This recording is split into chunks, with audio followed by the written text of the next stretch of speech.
Ay, boss. Ano? Oh, bakit? Magandang hapon po eh. Manghihingi ho sana ako ng pwede ho sana. Kapal lang mukha mo. Nasaan ka nung tinatanim ko to? Nasaan ka nung nagganda kuba-kuba ako dito ng pagkatanim nito tapos hihingin mo lang? Sir, grabe naman kayo, sir. Alam ba kung gaano kahirap kong ginawa to?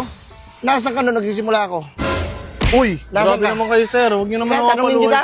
Nangihingi lang ako, sir eh. Grabe naman kayo. Nasaan ka nung nagsisimula ako? Hindi Masarap buhay?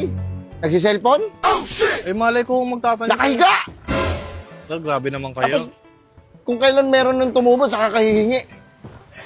Yung nagsisimula ako, wala ka. Eh, hindi ko naman ho alam na magtatanim kayo niyan eh. Tsaka kayo lang ho yung meron dito. So, kailangan pala ipaalam ko sa'yo. Eh, Para may hinging kang kupal ka. hindi naman. Ano bang gano'ng kahirap magtanim? Tapos hihingi mo ng gano'n-gano'n na lang? Wala ka naman puso, pre.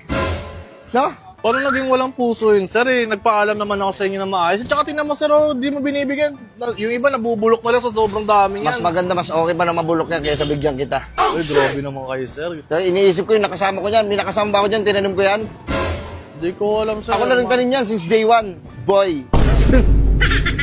Grabe naman ho Hindi kayo. kita bibigyan kahit anong gawin mo. No.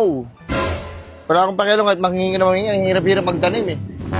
Di ba nga may kanta, magtanim hindi biro talaga. Oo, magtanim. Tapos hihingin mo lang. Alam ko naman ho yun na, na hindi naman talaga biro ang pagtatanim. Kaya lang ho eh. Kahit ngayon lang, sir. Ngayon lang talaga. Bumili ka na lang sa palengke. Meron naman sa palengke tinitinda niyan. Sige Bawi bumili na lang ka ako sa inyo next time. Next time, walang nang bawi. Doon na lang, sir, sa may maliit. Kuha na lang ako dito. O sige, kuha ka. Para kumuha ko dito ng Sir, baseball bat. wait lang. Grabe naman kayo.